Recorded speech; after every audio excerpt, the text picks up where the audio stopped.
people will do. Like animators will start with like a very light blue pencil, because if you photograph a light blue pencil, black and white, it doesn't pick up the blue.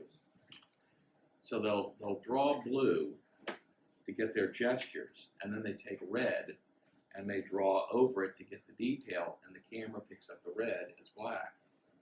And that's what they do. Well, I was doing that when I was in college. I'd have the model in front of me, and I would take a red pen, little thing, and I would just get the shapes, get the general shapes like this. Get the head, get the shape of the body, the pose, whatever it may be. And that would give me my proportions. Mm-hmm. Then I could take the black and start coming in and start getting more of the detail of where the eyes were, things of that nature, and then render the thing down. Because that's the thing I'm always trying to preach to my students in drawing is get the shape, integrity down as fast as you can. Because once you define the shape, there's a north, south, west, east, and west, and everything happens within, and then you can start filling in. So if you can get those shapes as quickly as you can, as opposed to just starting up here and slowly have your art metastasize down to whatever it is. So I try to get that done as fast as I can. And that goes even when I'm doing like a portrait. So I got some things here. So we've got one of your great generals here. And he's got the cigarette in his mouth. I don't know what I want to do with the cigarette in his mouth. So I found another picture of him here with his mouth. So it's kind of in the same vein, but I do love the lighting of that. And I love the shape, and I love the shape of that. So now, for the most part, I'm considered caricaturist, and you can push caricature as much as you want to. And the thing is, that's where you're pushing the shape. Now, he's got a very distinctive shape to his head. That's very clear. But let's say you get of somebody that would be, I'm trying to think somebody's in the news that's got, anybody know Steve Bannon? Yes. Yes. Okay, but if you notice, he's Not got personally. but again, he's got a very square head. Yes. So how do so you're just dealing with a square. How do you characterize a square? So what you end up having to do is you deal with the square and then you characterize what's inside. Mm-hmm. You have to it's like years ago when Newt Gingrich was one of those. How do you characterize Newt Gingrich? So you make a square and you characterize everything in the middle. It's inside there. Whereas somebody like Lyle Lovett, who's got a very distorted shape to his head, he's easy. He's easy. So what I would do is I would try to quickly capture a gesture of this guy's head as fast as I could.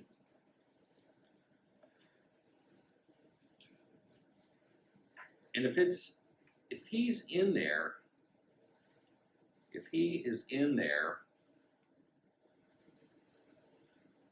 if I look at this and I go, I think he's in there, that looks pretty good, I like that, quickly like that, then I can simply take the tracing paper and throw it under here,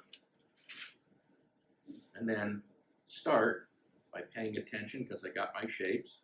So this comes down here like this. He's got this brow that sticks out like this. This comes down this, and then he's got that very strong nose. Comes down here like this. And like I said, we're going to cheat and pull this part of his mouth over here. This.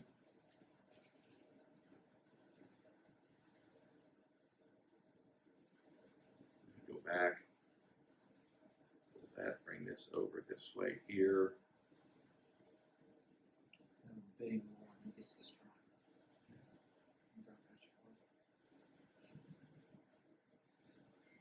Well, I'm not going to finish it. My point is, it's really just to show you how when you're working on portraits, and the thing is, if you have to do something that's more realistic, you can do the same thing. You do the same thing. And another little trick you can do sometimes is every one of you guys have had to do these things where you grid. You do a grid.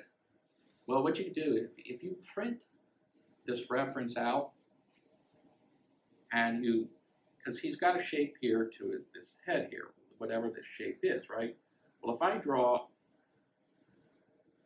a horizontal there, say we're going to stop at his chin, I draw a horizontal there, I measure the space here and here.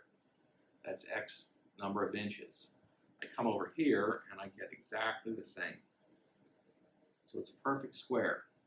Now I have where this point hits here, and I can see how far, if I have my reference here, see, I then can say, okay, well, I need to bring this over here, it's got to come down here, it's got to come here, because everything is within that.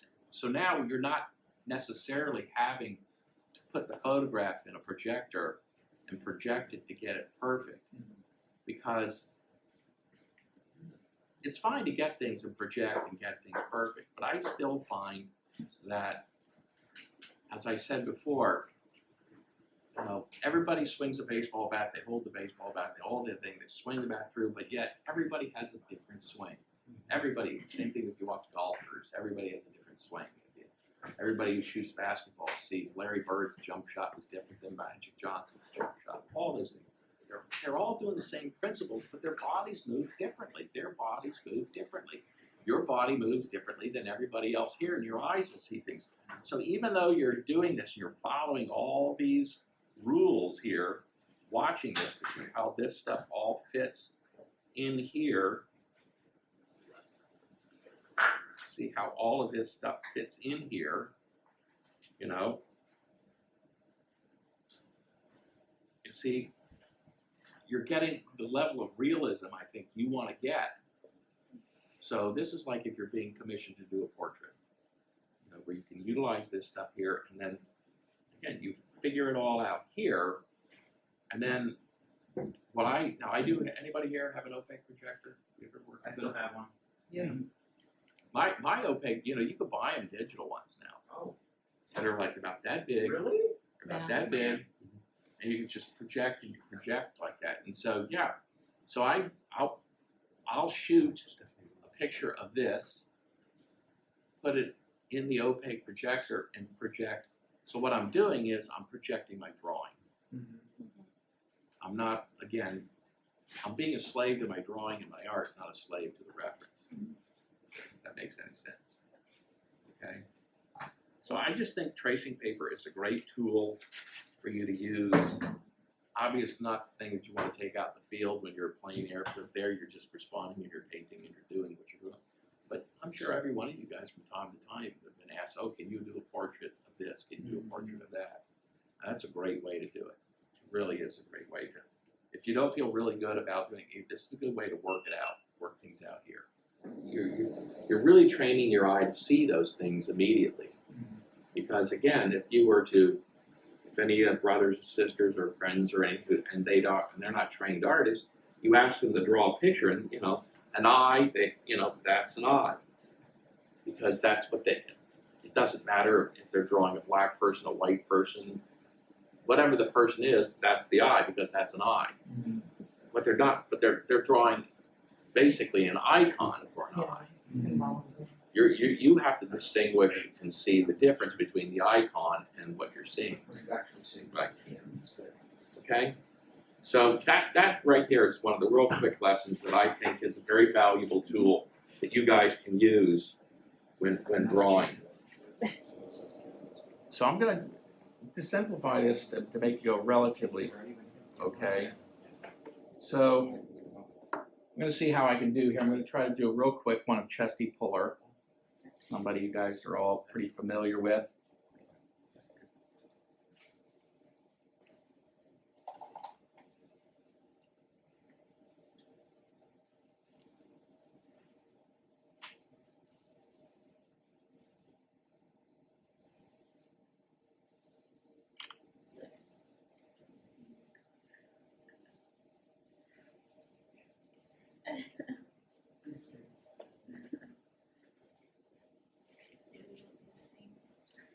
And it's funny, when you guys watching all the folks doing the military and the combat art, the work that they're doing, and I know some of you were talking about counting the number of bolts or something along those lines. It's fascinating. It's fascinating because, like with the Air Force and the planes, I'm always, because what I would always try to teach my students, talk with them about, for me, it's not being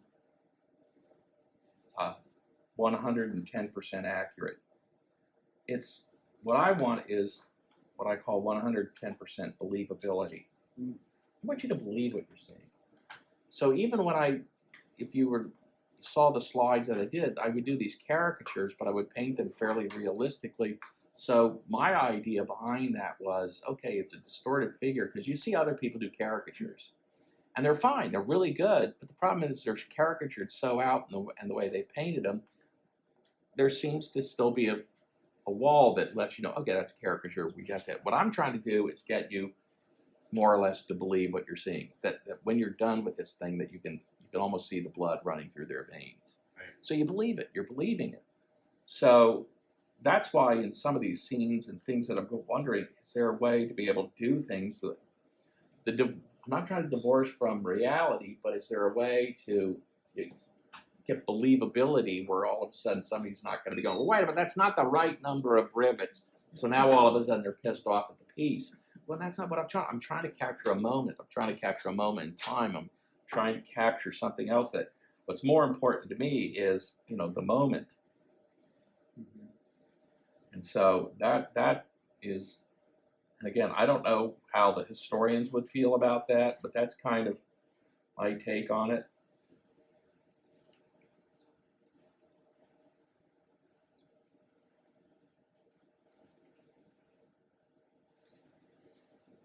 Because, part of the whole thing with Chesty Puller is the name Chesty, which, like I said, from the bio thing, I guess he got it from, some kind of asthma or some kind of thing that it was this chest. It wasn't that he was throwing his chest out bloviating. It was just his physical characteristics of how he got the nickname Chesty. Is this the chestnut red? Yeah, this is chestnut red. There's some others in here if you want to take a look at. They're standard. Done in music. I was gonna do a picture. No, Oh. So then I'll pull up something like this. It's a little closer up. And there's even somewhere I think I've got in here. Go back. There's this one too. Ah, yes. There's no symmetry in that face. No. It's a little bit older. No. So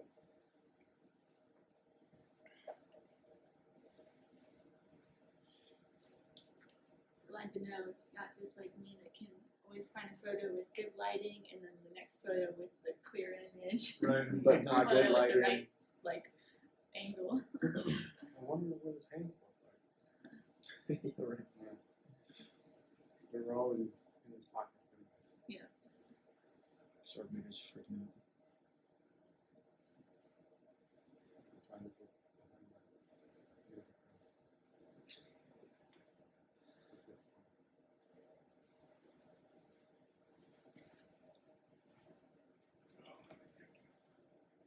It's like a great emphasis.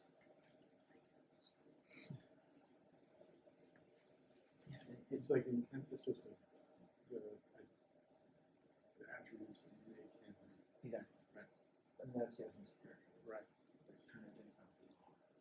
Right. One thing I've always noticed about a good caricaturist, they have to be a good portraitist first. Right. Because you have to know exactly what makes that face, that person. Like you say, that there's certain dimensions. Mm-hmm. Facial recognition software works because everybody has a specific distance. These Yeah. distances especially. Right? well, one of the fascinating things was there's a wonderful caricaturist. Did a lot of stuff for Rolling Stone for many years. Did some stuff for Vanity Fair for many years. Based out of Philadelphia. His name's Philip Burke, and he would do these. And his paintings are all like 3 feet by 4 feet or 4 feet by 6 feet. But they're big, splashy brushstrokes and heavy distortions, just whacked out stuff. And I was talking with him about how he does what he does. What he first does, when he starts to draw, he draws pencil drawings first. He draws the person as perfectly as he can, like 2 or 3 times, Yeah. so he can feel like I'm like intimately familiar with every part of his face, and then I can start Yeah. pulling things around and doing things like that. Yeah, I think one of the benefits of the old school way of having a person sit for you at least for a couple hours or whatever it is that very factual That familiarization with that intimacy, person's yeah, face. When you right. see the coloring and we'll do this color study because then you're seeing them in person. Mhm. And then, because I've done portraits before where, like this Jesse thing, they can even look More totally distinct. different in different photographs. Yeah. You've never met the person, you're like, oh my gosh, which one Well, is you've him? seen photographs of yourself. You go, Right. it doesn't even look like Right. me. I'm much It's a better at photograph. I look much better photographed. Break yourself of that habit. And I have a tendency, I always like giving people certain people big hands simply because I think I got that, I started getting that after seeing the Edward Tooney's work. Right. Tooney always gives people, I love giving, and some Rockwell painting, you see these guys with these, what I call farmer hands with these knuckles. No, all I can think about was Mike Fay's comment, knuckle dragging rock. Rock apes. apes. Cannon ear hands, as we call them.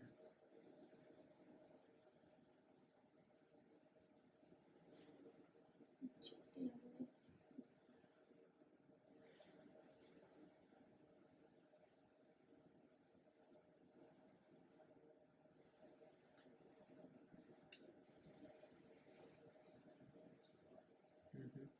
Yeah, I see that. That's the cigar world in Quantico. I always love the corncob pipe ones where he's just sitting there like, Popeye. yeah, like we have this Popeye. pipe in the collection. No. Yeah, the artifacts. Oh wow. Where? One of them. Is it on display? It used to be on display in one of the passageways. It's like this, Didn't they just sell his home? Oh, I don't know. It like 6 months ago. Bummer.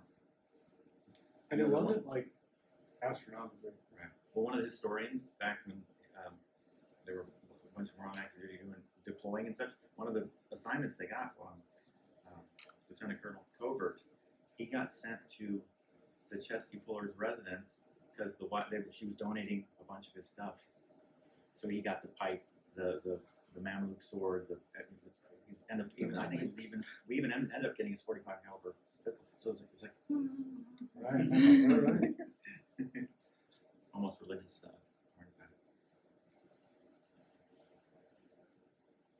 relics. Yep.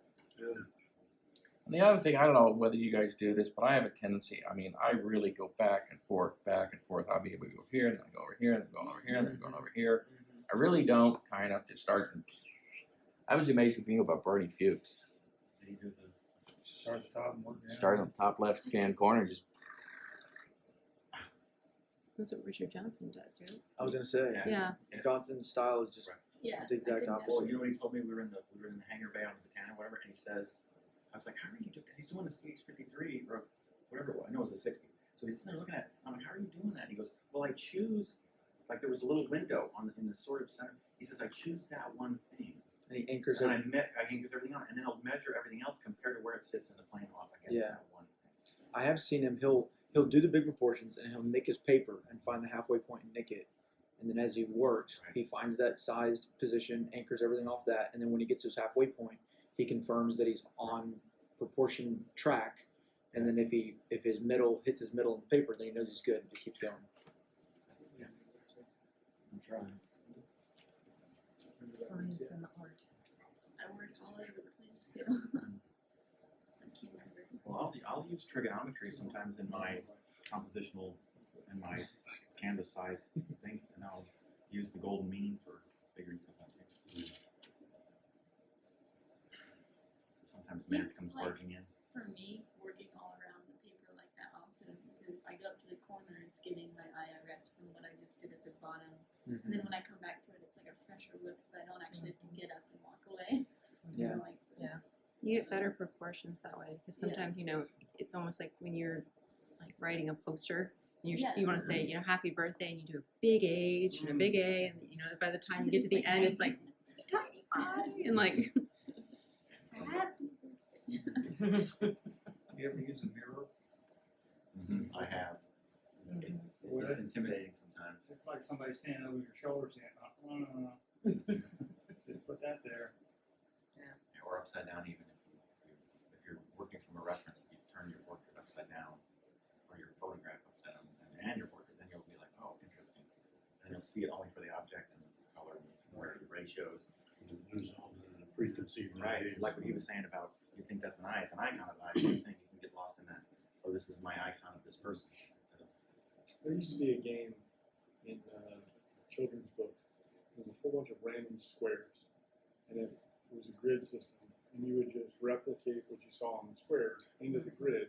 So you weren't looking at an eyeball; you were just looking at, oh, this looks like the state of New Jersey. I'll replicate the state of New Jersey over here. It wasn't quite perfect, but it worked. And Well, that's why a lot of school art schools, kids, when they're grade school, they'll have an assignment where that's what they'll do. They'll take a painting and they break it down into a grid, and this kid paints this square, this kid paints that square, this kid paints that, and then later they piece it all together so they can see how it all comes together. Right.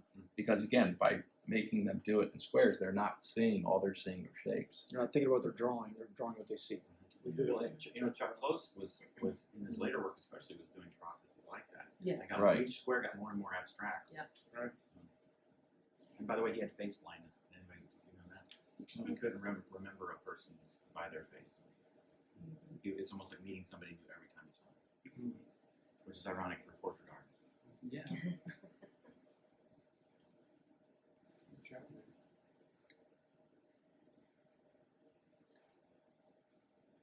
When I first got out of college, I mentored with an old China hand sign maker. I learned some amazing things from him. Oh, I Yeah. don't doubt it. And he said, if you get anything off, just claim you got some kind of issue in your eye. Astigmatism. Yeah, astigmatism. There you Yeah. go. But there was no helping those guys that would paint the Somebody name said spelled really wrong on weird the side of the yacht. Sometimes one dress and I just can't see. Yeah, I know. Advertising, they're an Was idiot. it electric company? I'm They a had good a artist. sign painter, Chris. Do you remember electric company or this was before you or after your time probably? There was a painter that would come on and paint like the number 5. And he had a big house brush. And that little segment in Sesame Street or electric company where he'd go and he'd and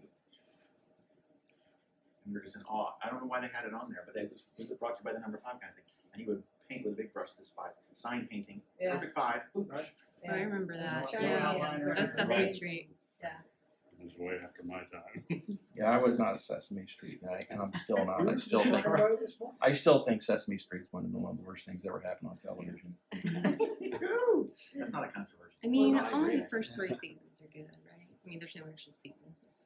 Sesame Street. Well, then they came out with Blue's Clues, which blew Sesame Street's statistics out of the water because they took everything that Sesame Street was failing with and put it into Blue's Clues, which My kids love. Well, I my don't have a big- clue why. I think we'll call this dog and figure out why. Well, my big complaint was it was basically, Notebook. it's basically teaching people that the only way that a child can learn is in a 15-second, Right. Yeah. Yeah, it was Sitting pre in So- the Instagram. gym. Yeah, so no, little wonder why newspaper articles can't be more than that big. Right. Right. You have 8 seconds to Well, capture something. ironically, the whatever you call it, the acronym for too long didn't read isn't even spelled out. TLDR. That's even too long to even write out. So I did not know that. New language. My mother still thinks that LOL is lots of love. that's There's- nice. yeah. Oh. Keep it That, up. that almost, you didn't LOL when she said that, did you? They're right. So I'm like, she'll say something very somber, or I'll say something very somber and melancholy. She'll be, LOL. Very inappropriate, huh? It means So we're getting pretty close to where, now the thing is, I could draw this for a lot longer, get more detail into it, but the point is, for what we're doing, I think we're getting pretty close. I am going to want to get just a little bit more in his face here. It's this one here. This has to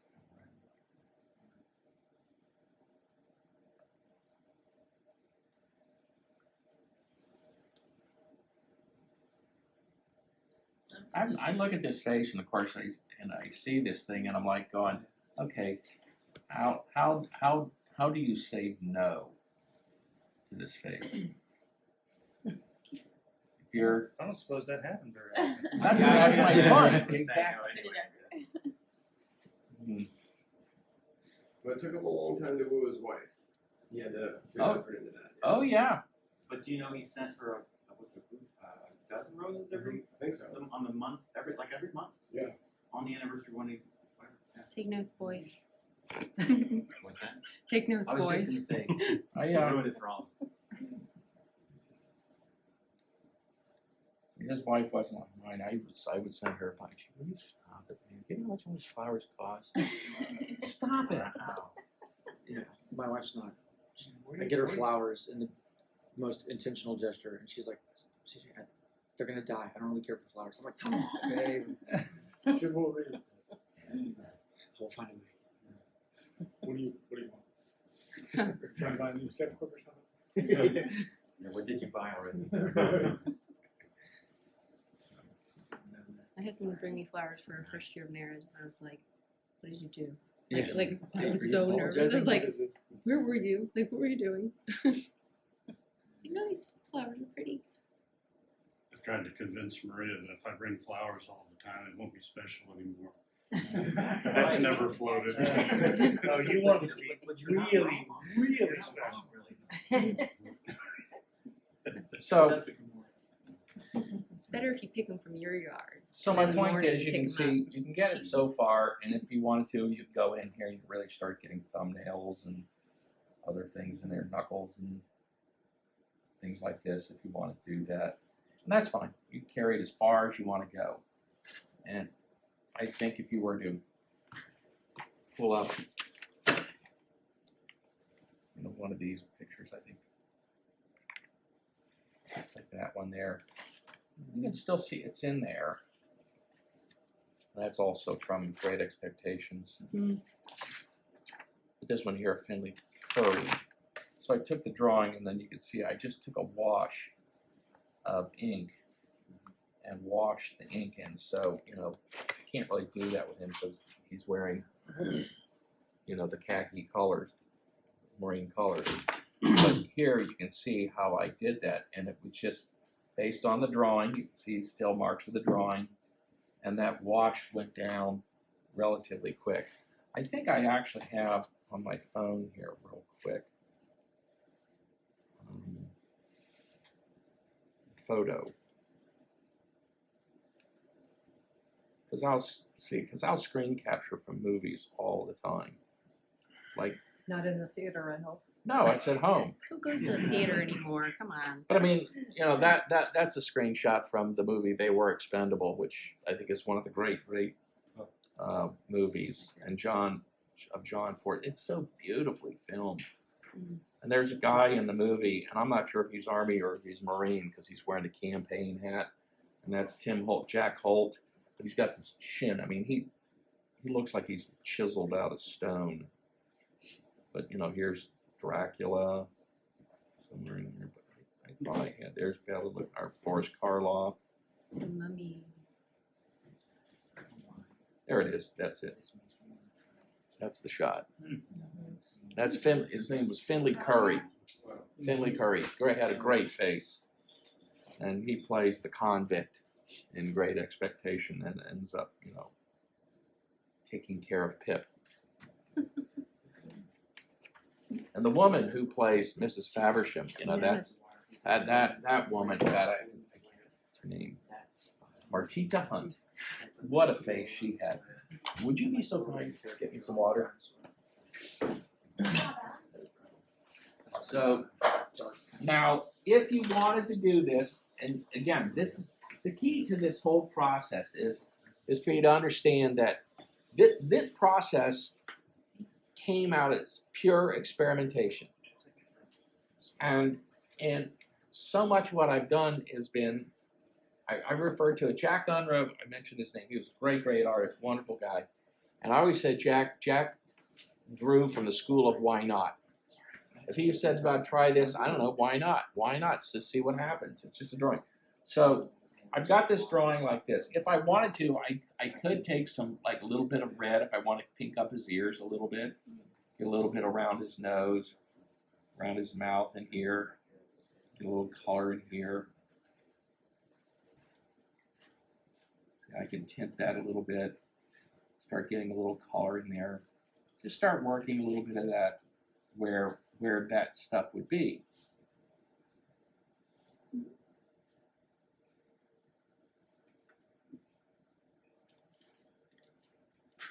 And those values will come through on the. Maybe some of it will, Okay. and I'm not worried about it. I don't care Okay. at this particular point because eventually some of that will be put because I can put it all back in there too. Right. Right. You know, a little bit of pink around your thumb. You know, where the capillaries are in your hands. You know, something like that. So I can go ahead and do something like this. Okay. So and. If you wanted to, you could come in with some color back here for a sky, put a little blue or something when you wanted to. You could do it with washes. You could do. The point is, try it. See what happens. I mean, if we had enough time, I could come in here with some of this gel medium and spatter some of that, let it dry, and then roll over it. But I'm going to try to do the gel medium later on to show you that effect. So now what we've got to do is got to stand up because we're going to lay this a little bit flat. I think this should be okay right here. That should be okay there. And I think somewhere in the back room there, or in the back of the room, I've got a palette. If you need to use the glass palette up there too, we can. Can I just get these things here, these old crappy pieces of masonite that I do? This sort of drawing that I don't like anymore. Although it keeps on covering it more and more, and I'm pretty soon, you know what? I may be able to. I may actually work out of that. So with Chesty, I think let's go with some brown. Go with a nice raw umber. Okay.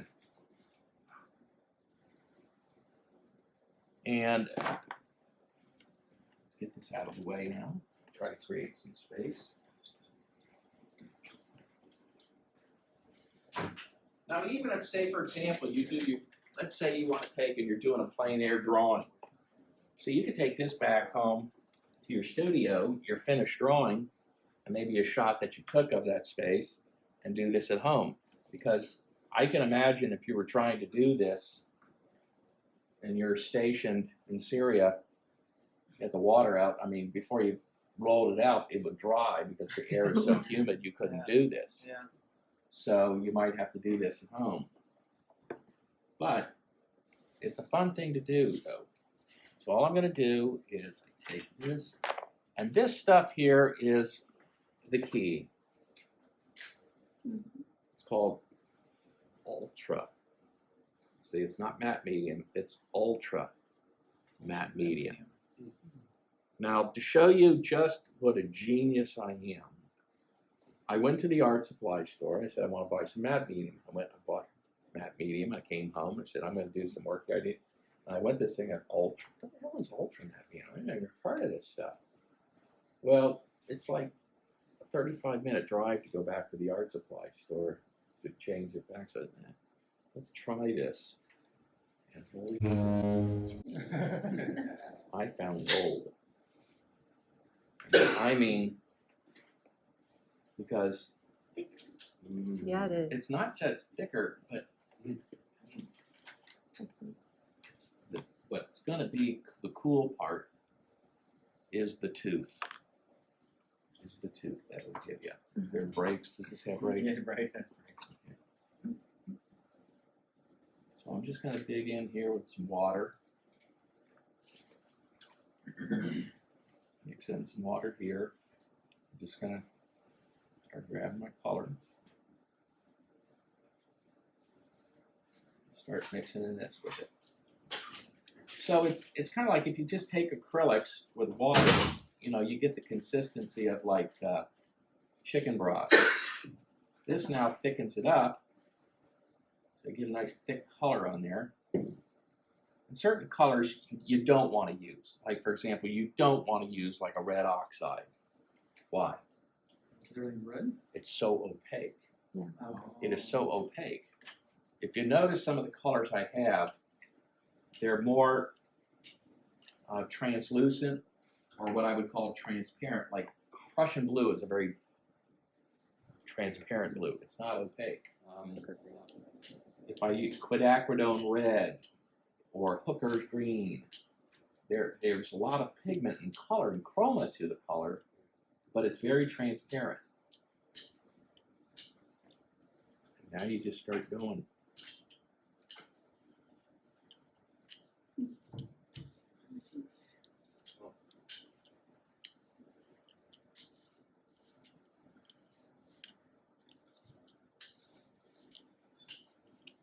And you get these very organic, raw edges. And if you say, okay, I think I'm getting there, but it's still a little bit too thick, you just take this and clean that off a little bit there like that. And then it softens it a little bit more.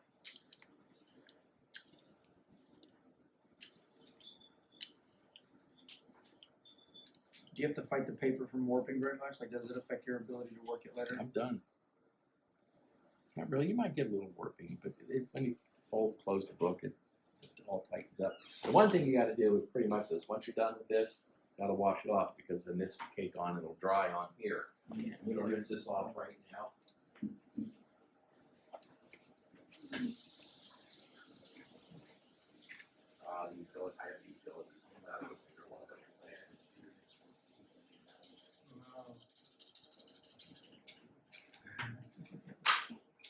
So now this is what I need the hairdryer for. Do you want me to describe it to you what is happening? It's drying. Hairdryer is being implemented in a horizontal fashion. Now this is probably, I don't know, maybe about 25%. I mean, you can go darker if you want to. There's nothing wrong. You get darker and darker. You know, you just don't want to obliterate your line. The key is you have your line have enough weight to it, but when you roll over it, you just don't obliterate and lose your line.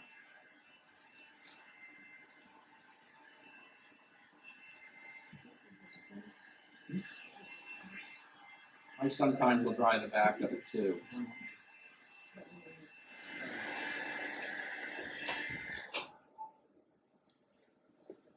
Moment.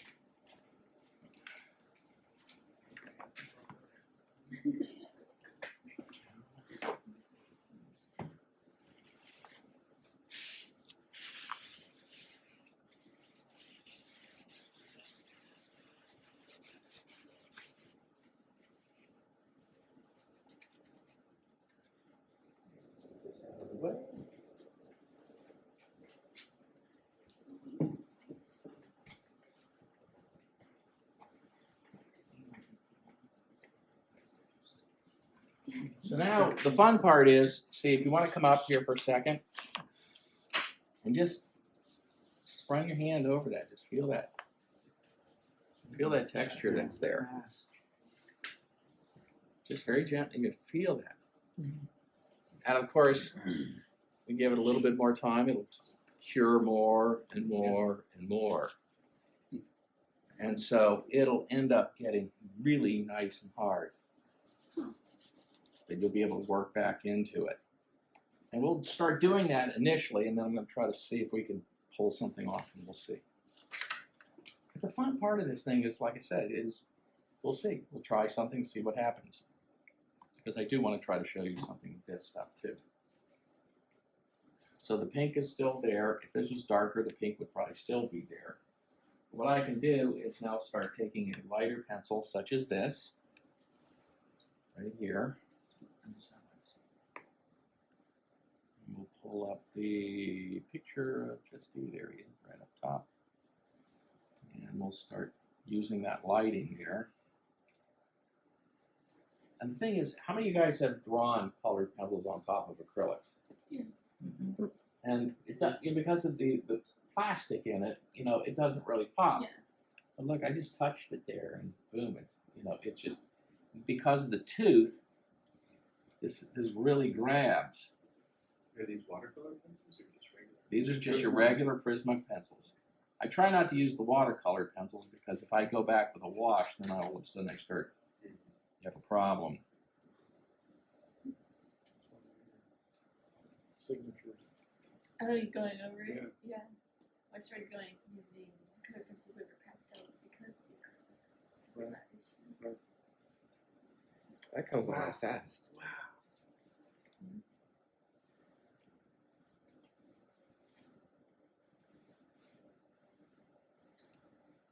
Go back to this. So now that you've got that mid-tone established, all you gotta do is some highlights. It's almost like working with tone paper. Yeah.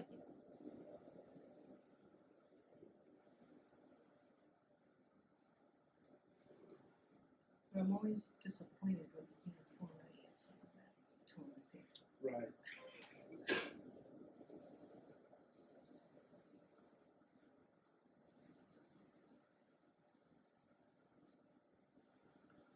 But you can see how quickly this thing is starting to take shape.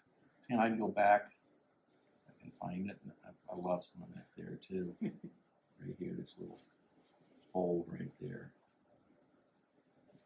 And the thing is, I hope you can get a sense of how I'm not pushing hard. I'm not having to bury it. I'm not grinding it in there.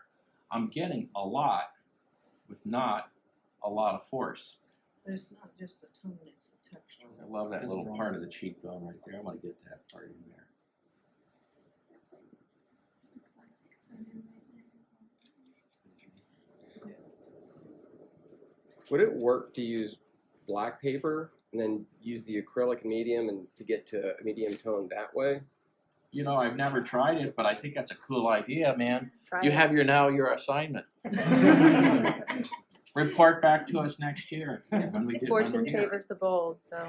Yeah, the thing is, to me, that's the whole key to this thing is again, I tried. We have a class in our program. It's called Experimentation with Medium. I taught it first with Gary Kelly, and since now being the director of the program, people always say, "Are you a teacher now?" You go, "No, I'm worse now. I'm an administrator." But you know, but the thing is, by being an administrator, there are things I can bring into the program that, as a teacher, I would say, "Boy, we should do this." Well, now guess what? We do these things, and so the class is really set up for students to experiment. You know, and particularly like when when I would teach undergraduate students, you guys all remember and you know what it's like when you were in school, and if you had your friends and somebody would say, well, critique their artwork, and it's your friend's artwork, and they'd say, well, you know, I like this part. This is really nice, because they don't want to tear their friends. That was In not front of my other undergraduate people. experience. They don't want to, but they don't want to Our friends insult are their mean. friends. And meanwhile, you as a student, you're just gonna if I'm gonna try to get you to experiment, try something that you've never done before. I mean, you don't want to screw up. I mean, pardon my language here, but it's like nobody wants to sit there and turn around, show everybody their ass. Yeah. They don't want to do that. I mean, there's a reason why God put it where even you can't see it, right? So it's like you don't want to do that. So you're doing this stuff in front of people, and you're, oh, I don't want to fit. Who, I think, was it you that said when you're drawing your sketchbook and you feel like you're flopping, you can say, well, wait a minute, I've done this here, so okay, this may not be working, but I can do this too. I mean, that was a great line. I love that line. And it's perfect. And there's truth in that. But if you can convince people by doing these types of things, they're not precious. So if it falls apart, it doesn't work, well, what did I do? What happened here? And you take that information, you apply it to the next one, so you hope it doesn't happen again. And so to me, that's the beauty of these things, where you go and you play with these things like this. But already I think we got a pretty good start on Chesty's. You see, when I drew, that little mark was not accurate. I didn't care about it, didn't worry about erasing it, because with this paint, going over it with that tooth, look how easily it disappears. I just erased it without having to erase it. So now I'm getting the bill of his hat. Starting to get the shape of his head. Must be his rank there. His Marine insignia. Hey there, kid. How you doing? How you? What is your name? Amelia. I'm 2. There you go. You are good. Yeah, you clearly take after mom, don't you?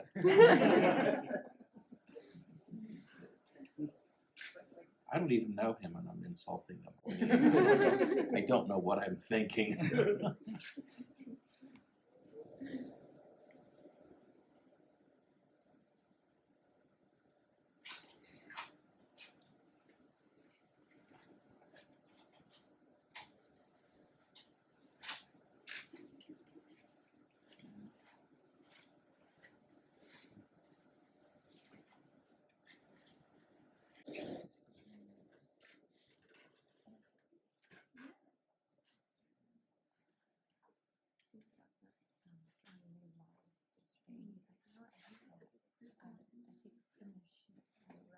Do you guys see how this can work for you guys? Absolutely.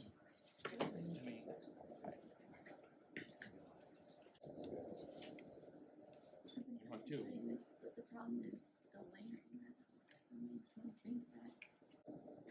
think that is the key here.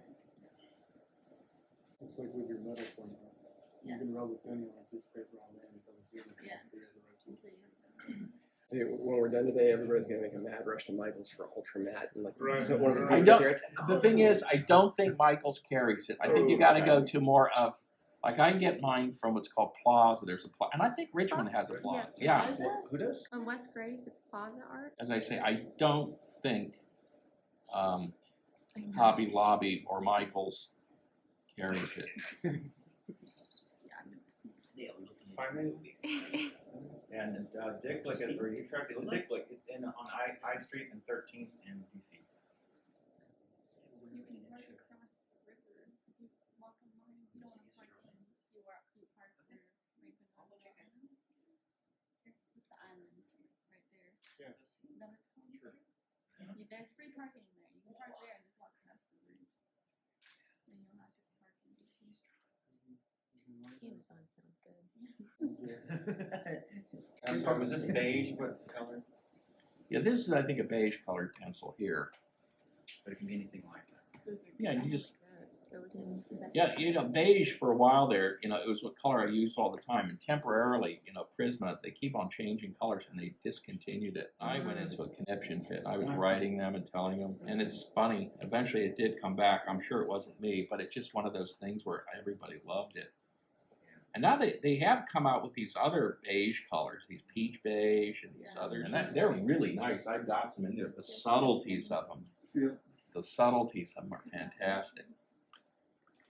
So now you can start coming in with some other colors, and one of the cool things, and I'm going to see if it will show up here. Let's see if I can get one of them in here. I know I have it in here. Here's that one. The pinks. There's here with the pinks. This one here is kind of that. There's also these kind of where's the gray? There's like a gray green. Get slide over. Sorry. It's too green.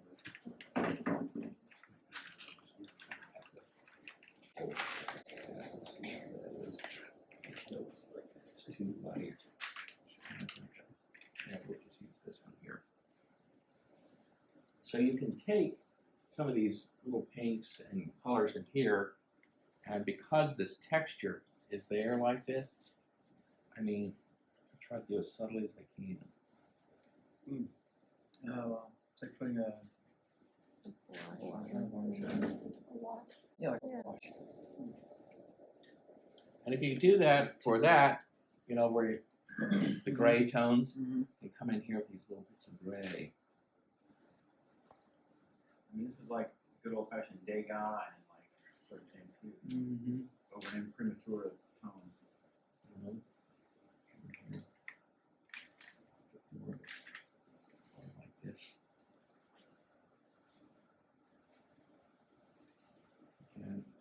then It's like magic.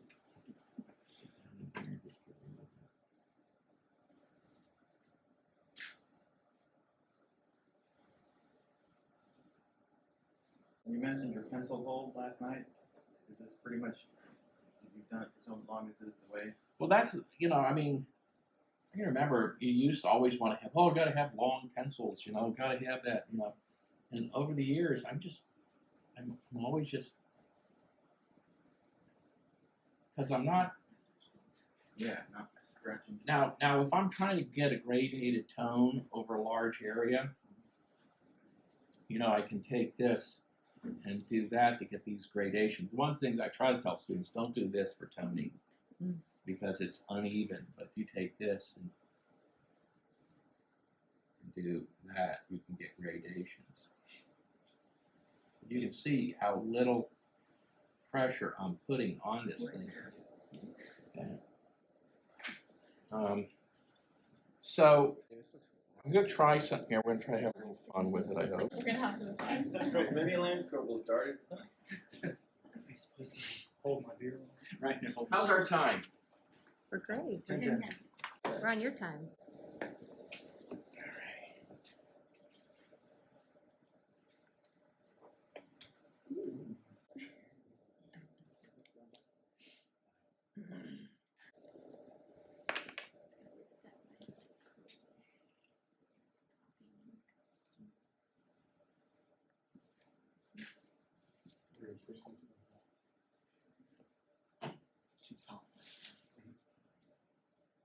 How long do you cook your steak for?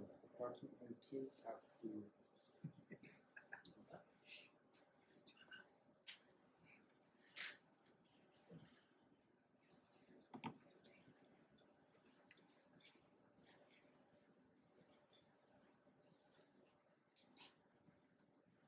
Pop Ross and it over here.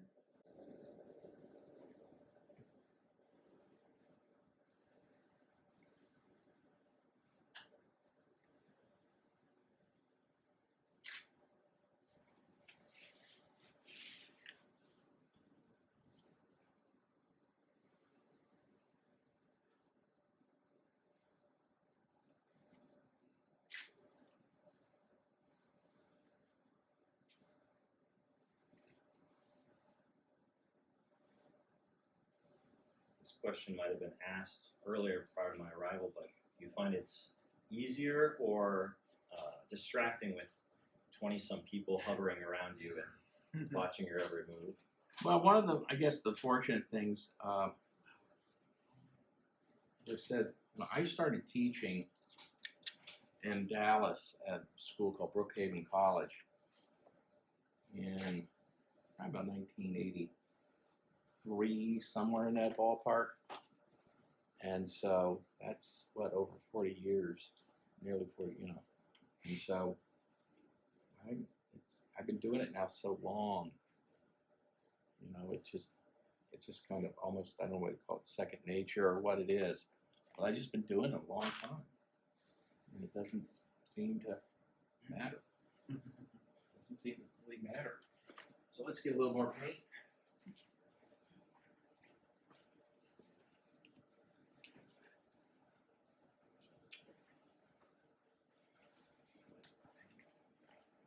I have no idea. Is this shot here from Guadalcanal? Oh, good question. Is that a shot of me? I think it's his, yeah. I think He was it's- Lieutenant Colonel in World War II for the predominance, and then he made full bird, I think, right after, and then Brigadier 55, 50, no, 51.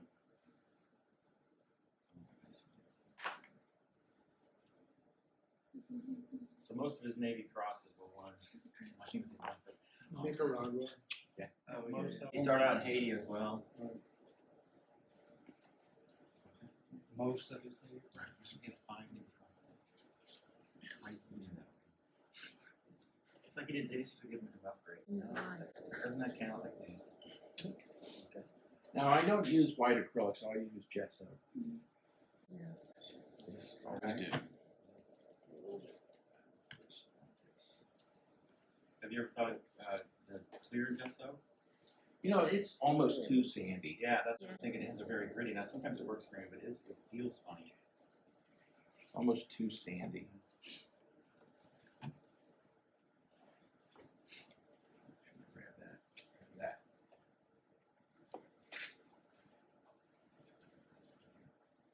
Want to get a cool color.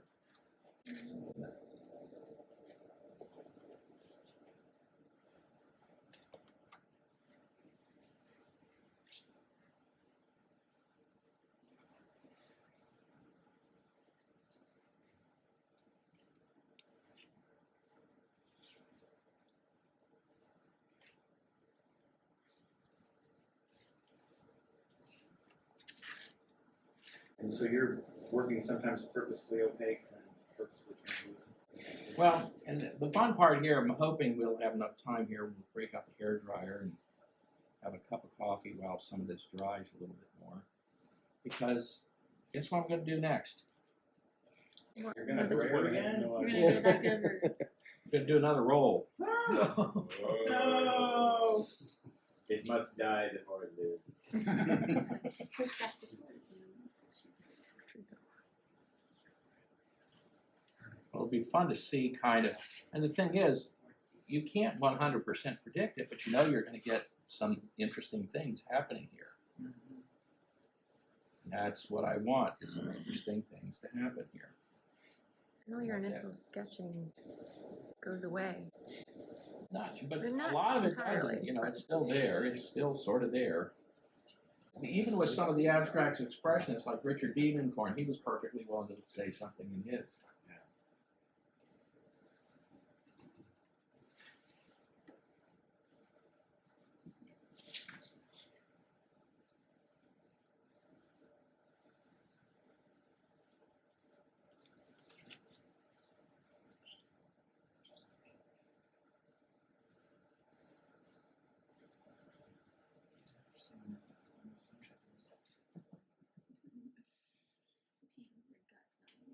I know it. My brain is telling me to scream right now.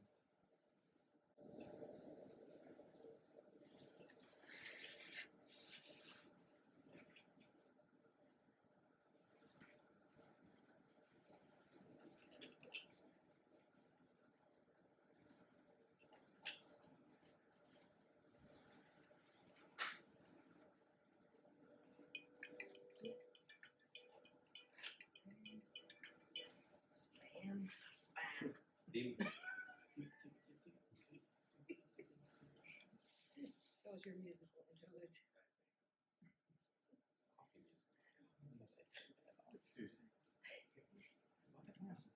Almost sounds like that old TV commercial for coffee. Remember that? You got to be old enough to remember that. You young guys don't Because remember that. everybody in my family called me Susie.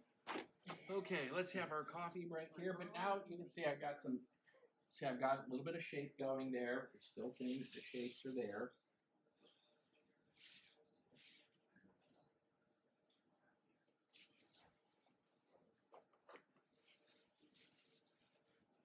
So I'm not real picky about my palette.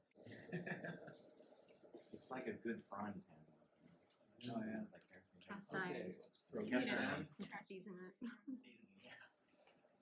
It tastes like grandma's food because it is grandma's food. So now before I go into this, I think what I do want to distinguish is thumb here and the part of the holster that comes down here. And that looks like the back end of the pistol and the handle here. And then here's the holster. Just get a little bit of color in there. Get some this piece here with shadow here. That and here, that. Part there. And maybe just grab something that'll close to this.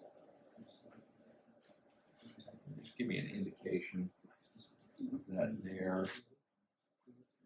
There. Of course, if we want to, we can also a little bit of a cigarette here. But just trying to get a few little marks in here, a few little bullet points before I go in with the next little phase. Out of curiosity, why do you use gesso instead of the acrylic white? Because gesso has a little bit of that pumice in it, so it's not real. Again, you're with acrylics, it's got so much of that acrylic plastic in it. It has a tendency to make things get slick. I don't want that slickness.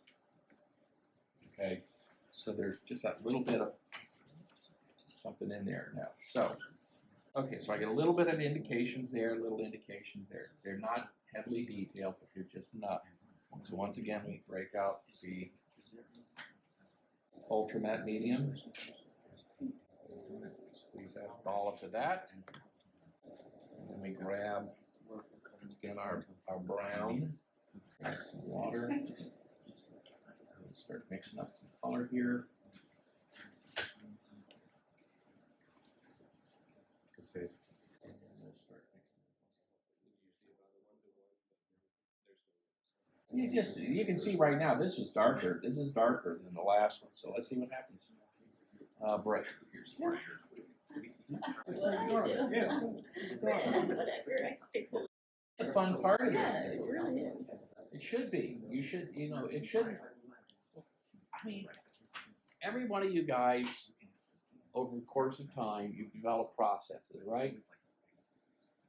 And you have the same process you do every time for a piece, right? You have every single time, it's different. Yeah. You buy the same piece of board. I mean, I would buy illustration board. I would buy it, and I would find one sheet would react differently than another sheet. It's the same board, it's the same product, same manufacturer, but the way the pigment is absorbed into the board or how it reacts is different. So embrace that part of what's different. No.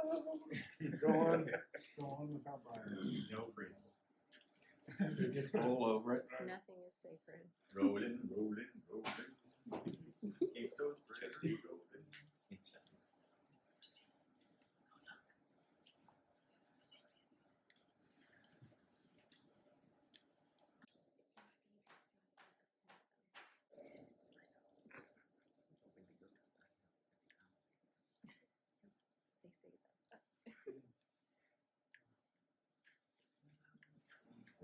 Okay. With my hair dryer by my side.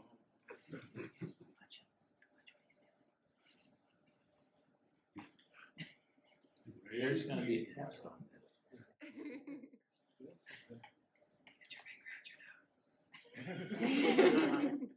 I thought it was perfect where it was. I love it. That's called the wonder. Yeah. Yes. Nature.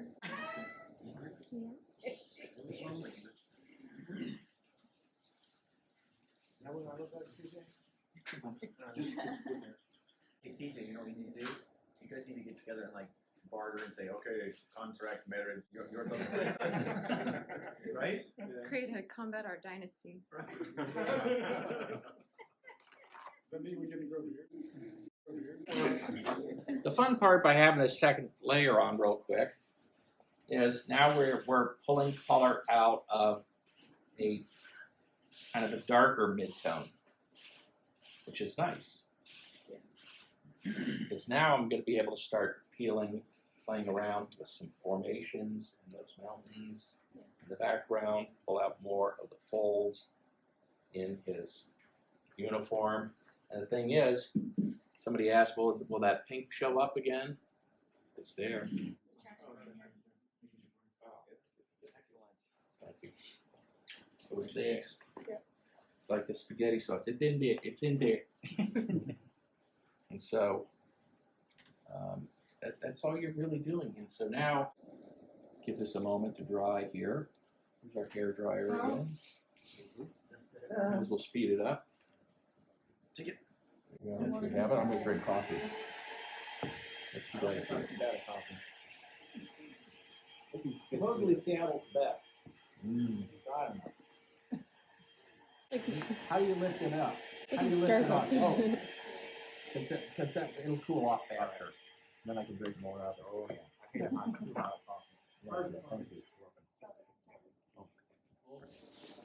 It's still cool, then you know. Not yet.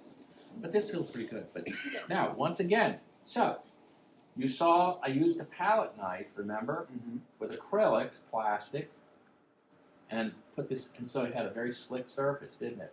With that acrylics. Okay, put your finger, go ahead, touch it. Feel the tooth is back. Tooth is back. Nice. It's back. It's back. It's al dente. So, you know, as you would expect, only been drawing what? 5 minutes, not even that, maybe? So if we went upstairs, you know, make ourselves a bologna sandwich and sit down, watch, 10, 15 minutes of the news or whatever, take the dog out for a walk, whatever you do, give yourself, another 15 minutes or so. You come back, it'll be a little harder. It'll be nice. So you're going to have a real nice tooth for this. So then you can start. Once again, you can start going into this thing here with some other colors. Let's see if we can find. I don't know why I'm only going into the blue colored pencils. What metric? There we go. That's the one I was looking for. See that kind of slope? What metric are you using to kind of tell yourself like, okay, I've got enough layers on, I'm going to finish this thing? Like, what are you looking at? These are sketches. This Right, I'm not looking at this thing now. When I'm done with these things, if it's a good enough piece, I'll photograph it and put it up on. My wife will put it up on Etsy and we'll sell it. If somebody wants to pay for it. And my Etsy site, the pencil drawings are at $150. The painted ones are $350. Make them priced that they're not. I'm not trying to, buy an island. I'm just, as Murray would always call it, make a little cigar box money. A little cigar box money. Art is magic, kid. Yeah. So then I can start taking some pencils.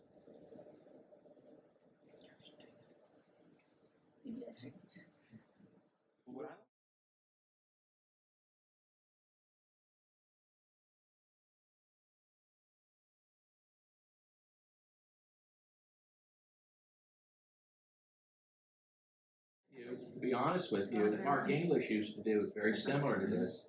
Instead of using like a colored pencil here, he may at a certain point break in with an oil pastel, but then he could take some mineral spirits and start dabbing at it and blending it like an oil. Okay. And then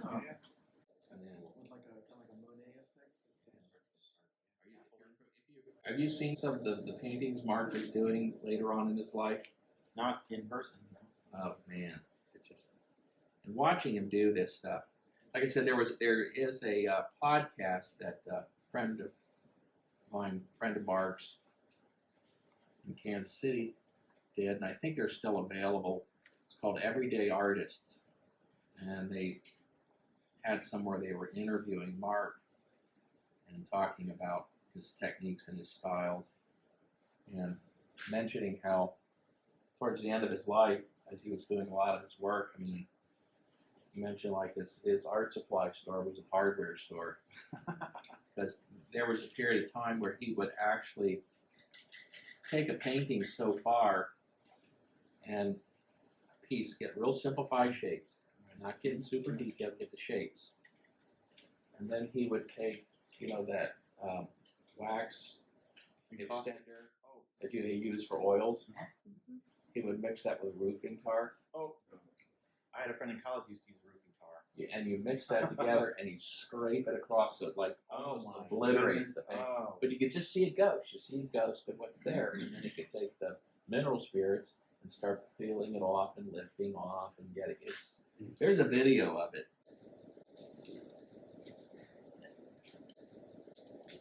Of how, Mark always said he really didn't paint, he dabbed. Well, one of our artists, John Deckert, unfortunately passed last year, he would paint a layer and then scrape across it.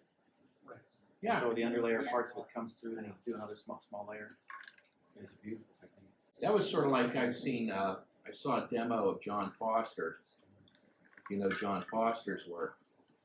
And he would have his tone down, And he would go in and walk in like your dark, shadows, all that stuff there. Take that, and then he'd take one of those brushes like that, and he'd go, and the whole thing was, but the fuzz and everything, you see it goes up, and then he would take paint and he'd lift, the mineral spirits, and he'd lift out, start getting some of that, and then he'd go back in and he would obliterate 5 or 6 times, and it was like you're watching magic. There was a painting Mark posted one time on Facebook that was just so incredible, and I'm sure Mark didn't post it. It was probably his wife posted it because he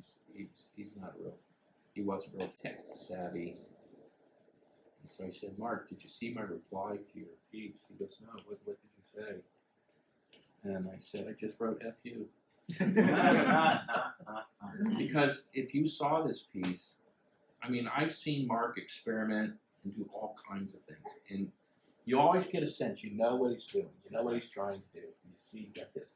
This one, I have no clue. Where did this come from? Where did this idea of what you did in this piece, where did it come from? And I asked him, where did it come from? He goes, I don't know. Just messing Again. around.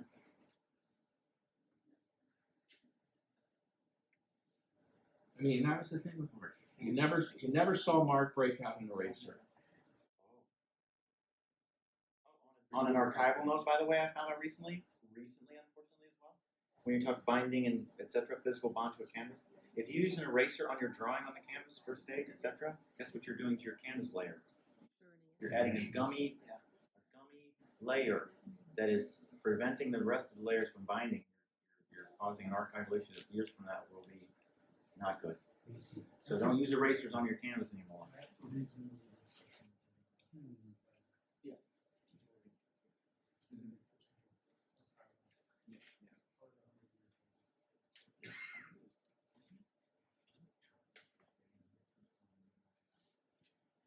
All right. So let's get back into. So you can see what I'm doing here. You can play with this background and start pulling in, landscape details. Each step of the way, and you can see I'm not pressing hard. I'm not pressing hard. And then if you want to later on, you can come back in with paint and actually paint on top of this. And I've done it where you take the gel medium and a brush and mix your paint, you start dabbing away and get that. So you can start getting more of the colors that you want in the sky. But let's get back out there to that nice paint. I like this. This is all yeah, nectar. This is nice. That nectar. I don't know.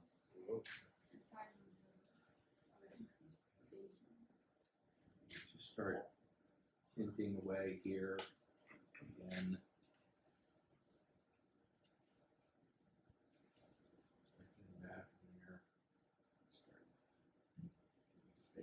Up and then somewhere, I don't know if I have it, but it's okay. Yeah, this is kind of a flesh color. This reminds me of, you mentioned the Norman Rockwell Museum. Yeah. Norman Rockwell, one of the interesting things I never had realized, of course, they have in their archives at the museum, they have almost all of his, they have all of his pictures, photographs. He would hire a photographer, they set up a model in period costume or whatever. But his reference photos were almost entirely black and white. Oh yeah. So he understood how value from the photograph translated into color. And he also spent time with the model, so he in his mind he knew the color. But it was black and white. Well, the other thing too, when you go to the Rockwell Museum, is to see the pencil sketch study. He would do these pencil drawings that were like this big. I mean, knuckles are like that big, and all the gray tones, everything. I mean, everything was worked out. He would do painted color studies too. And so it's like, well, believe it or not, I mean, he did blow deadlines. But he was also at a time working for publications where, he was working with publications that, like Saturday Evening Post, that every cover was illustrated, and they had John Atherton, they had all these other artists who were also doing covers, so if Rockwell's cover didn't come in, they'd run the other one.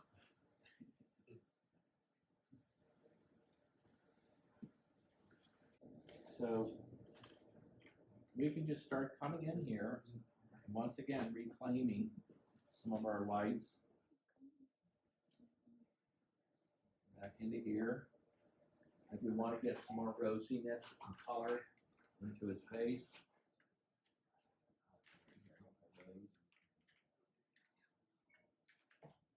Some rosiness back into it, and again,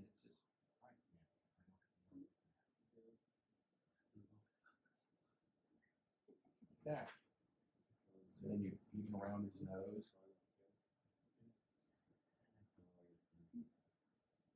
So I do, the technique I've come up with is so similar to this, but it's with pastels and colored pencils. And the problem I have is I lose that tooth with the pastels pretty quickly because I don't actually draw on sanded paper. I just use smooth Bristol. Right. I'm thinking, I wonder if going over it with an acrylic layer would bring back that tooth for them. Well, you got to be careful with the pastel too, because as you know, if you have light color and you put anything moist, you kind of obliterate your. Yeah. So you have to kind of pick and choose when you do it. But I think the real key is for you when you're doing something like that is this tooth here. As you can see, it lasts. Yeah. It lasts. So even if you go over with pastel, you probably shouldn't lose your tooth unless you're really. Is it oil pastel or chalk? Chalk pastel. Yeah, you should be able to keep it. That tooth should survive and last for a while. Just do one underlayer before putting the pastels in. Because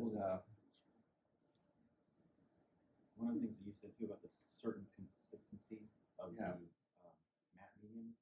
right. As long as it's not too plasticky too, it's not going to feel. It's going to help keep the texture, but not be gummy and not be. The matte medium really has like a hardness to it. That's what's so nice about this stuff. It has a hardness to it that I really love.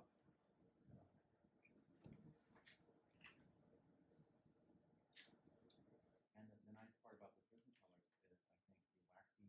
Oh There's yeah. in pastel, there's no that binder, whatever it is, it's blurring with the liquid. Whereas in pastel waxings, it will keep its color and its pigment more solidly there.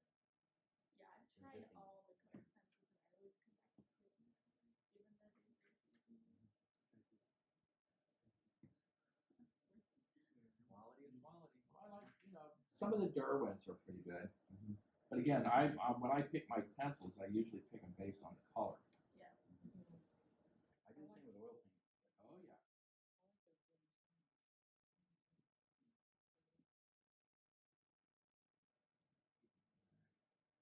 More and more of things coming out.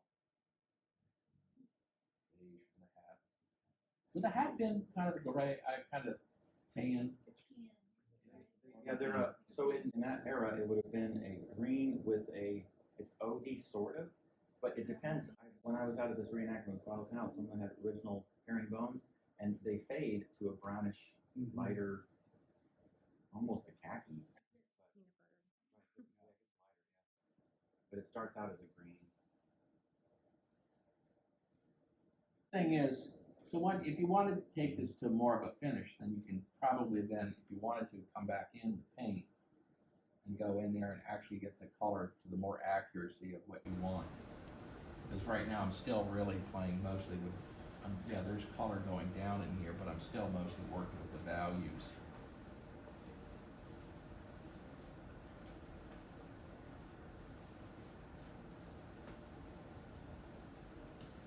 I mean, that belt looks like it's more of almost a green. I'm not sure what the belt would, or the suspenders. They're probably still a green color. Yeah. They are well, it depends if it's a still the 1910, 1912. Well, yeah, because it was a darker brown. It's a khaki, but some of them can almost be, what's a good color to explain it? Well, no, and it gets reddish, like, the World War I gas mask bag, that tone? It's it's oranger than khaki. Some of the straps were that way. It depends on who made them. Because I've seen khaki, just straight up khaki, like almost like the web belt we have. And others they get orange almost.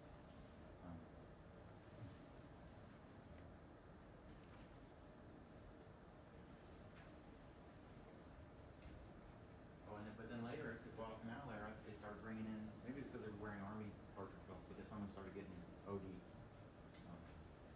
So who knows? It could have been OD while we're driving. Did you ever see that movie on Guadalcanal that about Bull Halsey? That was starred Jimmy Cagney. The music was great. That was, you know who directed that movie? Who? Robert Montgomery. Yeah. Really? Well, he got, I guess, the directing bug when he was in. They Were Expendable because apparently, I think John Ford, who was famous for being kind of temperamental and would get into bouts of depression and drink a lot and get himself, apparently he got into something and got drunk and fell and broke his ankle or something like that. So for a time period, Montgomery took over the directing during part of that. And so I think that's where he kind of picked up the bug for it.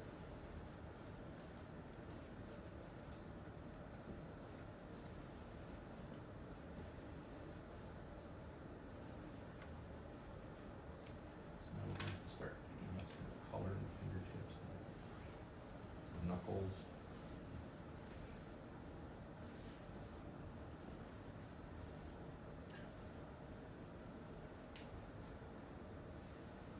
You can just go back. So the fun part, I hope you can see, I hope you're seeing from this, is how you can go back and forth and have fun with it. And that's what I think doing sketchbook art should always be about.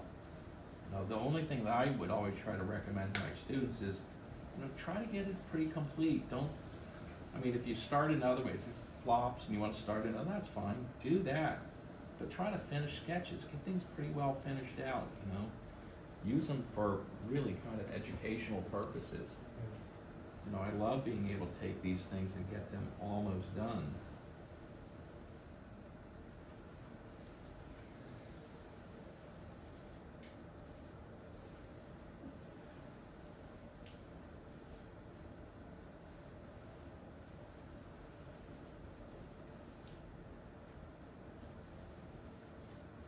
So you roll that one with paint twice. How often do you roll it? Is twice the limit, or do you do it? You can do more, but I mean, I've done one. I did one years ago of because it just kept on struggling with it. There were parts of it that just kept on bothering me. So I do it again. I do it again. I did one of Carl Malden as Omar Bradley from the movie Patton. Oh yeah.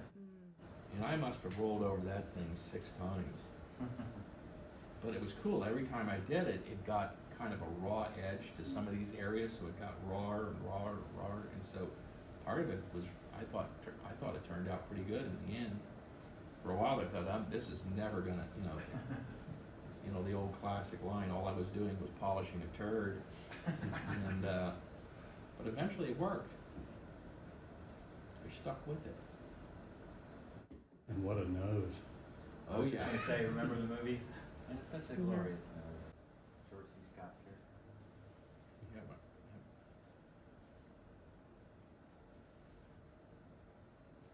But luckily, if you're polishing a turd, the matte medium is hard. So what it can do is layers of it makes it, Oh yeah. That is the best hurt I have ever seen.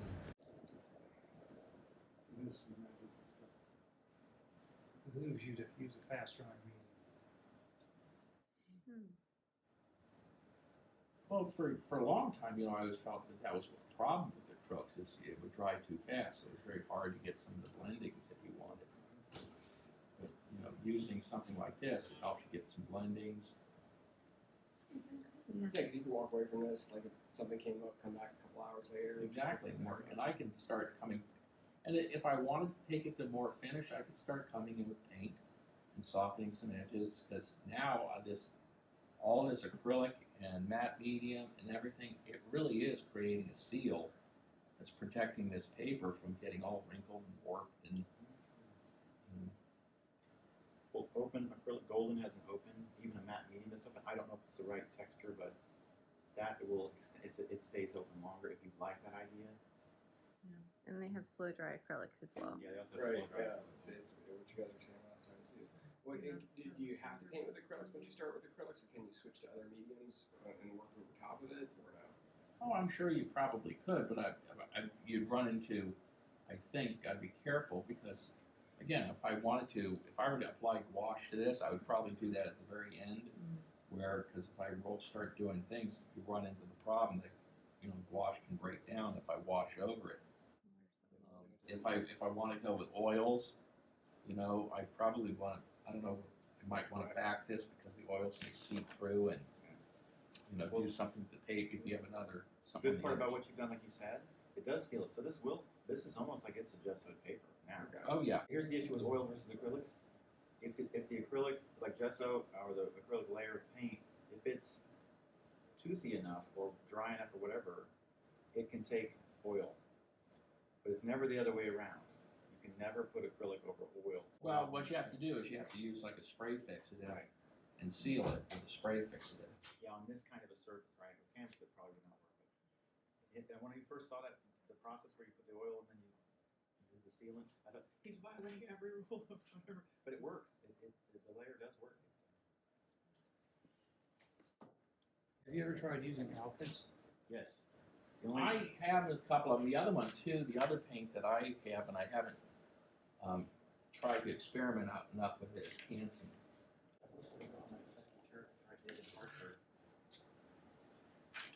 Do the pencils ever smear? Not really. You can, but then you can, like I said, you can come back in and paint right on top of this now. I can start painting into this thing. And I think we got, now if I wanted to take this to a much more finished position, I could. And I think every one of you guys could too.